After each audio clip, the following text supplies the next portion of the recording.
Et salut à tous, on se retrouve aujourd'hui pour les résultats de SmackDown du 18 février 2022.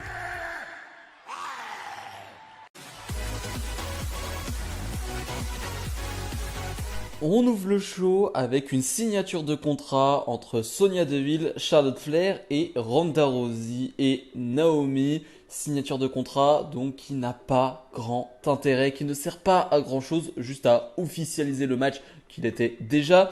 Mais donc on va juste rajouter une stipulation parce que concrètement la promo entre les quatre est pas terrible, il n'y a pas grand chose qui en sort. Finalement, on apprend qu'il y a une nouvelle stipulation, c'est que Ronda Rousey, qui avait dit à Sonya Deville, je peux te battre avec un seul bras, voilà, je n'ai besoin que d'un bras pour te battre. Et bien finalement, Ronda Rousey va avoir un bras attaché, va avoir un bras dans le dos.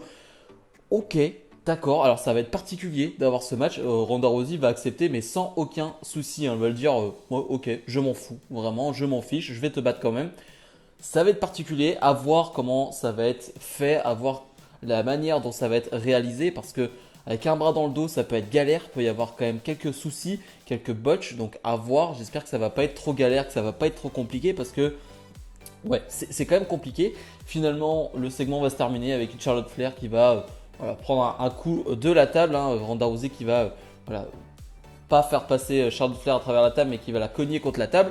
Et on avait vu ce segment, pour ceux qui l'avaient vu, du public, parce que je rappelle que ce SmackDown avait été enregistré la semaine dernière, parce que là, les superstars sont en ce moment même en Arabie Saoudite. Et finalement, on avait vu que Charlotte Flair avait très mal vendu ce coup. Finalement, la WWE a plutôt bien filmé, c'est-à-dire qu'on voit ce segment de dos de Charlotte Flair. Du coup, on voit pas très bien, on voit pas que c'est mal réalisé. Donc pour le coup, pour une fois, la réalisation WWE a bien géré le coup. Ricochet fait face une nouvelle fois à Sheamus. Alors je suis encore une fois très content de voir Ricochet en action du côté de SmackDown. Mais c'est vrai qu'on a souvent le même match. C'est soit Ricochet face à Ridge Holland, soit Ricochet face à Sheamus. Je trouve ça un poil dommage, même pour Sheamus qui affronte toujours les mêmes personnes. C'est un poil dommage, mais par contre, le match est une nouvelle fois excellent. Une nouvelle fois, on a un très bon combat entre les deux là. Ça va partir dans tous les sens avec pas mal de suspense, pas mal de prises. Un match qui va durer 8-9 minutes, donc on leur laisse vraiment du temps. Ça, j'ai vraiment apprécié. On a le droit à un Spanish Fly, par exemple. Ça, c'est cool. Je suis content. Ça faisait un petit moment qu'on n'avait pas vu de Spanish Fly. Je crois qu'il y a Austin Theory qui fait une sorte de Spanish Fly, mais qui est un poil différent. Là, on a quand même un bon Spanish Fly de la part de Ricochet et Sheamus, donc ça fait plaisir. Non, franchement, c'est un très bon combat. Et finalement, Ridge Holland qui va vouloir faire une énième intervention, mais finalement, ça va pas fonctionner. Ça va plus gêner Sheamus qu'autre chose. Ricochet va en profiter pour gagner ce combat clean. Voilà, c'est pas un roll-up, c'est pas. Non, c'est un vrai finish de la part de Ricochet qui gagne ce combat. Et après le combat, Sheamus et Ridge Holland vont se prendre un peu la tête et Sheamus va pousser Ridge Holland au sol. Est-ce qu'il y a déjà un petit problème entre Sheamus et Ridge Holland? Est-ce que déjà on va partir en rivalité entre les deux là? Je trouverais ça un poil tôt finalement parce qu'on n'a pas vu grand chose des deux. Je trouverais ça un poil dommage. Je trouve qu'il y a quand même quelque chose à faire d'autre que ça. Mais bref, en tout cas, c'était un excellent combat et je suis très très content de revoir et de voir Ricochet chaque semaine à SmackDown dans des matchs qui durent de plus en plus longtemps. Ivar fait face à Jey Uso. Je rappelle qu'on aura les Viking Raiders face aux Uso à Elimination Chamber, donc dès ce soir à 18h, je le rappelle. Et la semaine dernière, on a vu Jimmy Uso face à Eric, si je ne me trompe pas. Et donc là, on a Jey contre Ivar. Il n'y a pas grand chose à dire, ça va malheureusement durer que très peu de temps, 3-4 minutes de combat. Ivar va faire son big splash et pense remporter ce combat, mais finalement, Jimmy Uso va intervenir. Disqualification.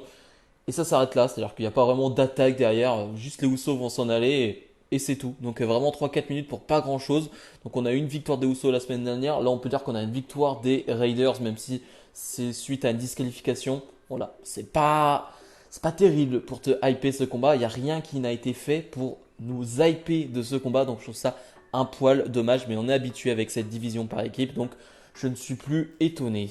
Le segment chiant de la semaine nous est offert par Drew McIntyre, Macap Moss et Happy Corbin. Alors je suis désolé, j'adore Drew McIntyre, vraiment j'adore Drew McIntyre, mais je le rappelle à chaque fois qu'il y a un segment qui concerne Happy Corbin et McCapmoss. C'est le pire segment de la semaine, c'est le segment qui m'intéresse le moins. Pourtant, Drew McIntyre donne tout sur cette promo. Il va nous dire, voilà, il va nous remontrer la vidéo où il s'est fait attaquer à Day One par McCapmoss et Happy Corbin en nous disant qu'il a eu peur que sa carrière se termine là-dessus. Et voilà, il va nous dire à quel point il va détruire McCapmoss à Elimination Chamber parce que il va le frapper n'importe où dans l'arène parce que finalement c'est un false count anywhere, je le rappelle. Mais il n'y a rien d'intéressant qui en sort une nouvelle fois parce que on s'en fiche de cette feud. En tout cas, moi, je m'en fiche. Je ne vais pas dire on. Peut-être que vous êtes intéressé par cette histoire. Moi, je ne le suis pas du tout. Ça ne m'intéresse absolument pas. McCapmoss va faire une nouvelle blague qui est une nouvelle fois pas drôle. Bref, il n'y a rien qui va. Drew McIntyre, encore une fois, donne tout. Vraiment, il donne tout. Il n'y a rien à dire. Mais moi, personnellement, ça ne m'intéresse pas. Voilà, je ne suis pas du tout intéressé. Je n'ai pas hâte de voir ce match. Même si j'espère que ça va être bon. Au moins, j'espère que ce match ce sera bon. Mais voilà, j'en ai marre. Vite que ça se termine, cette histoire.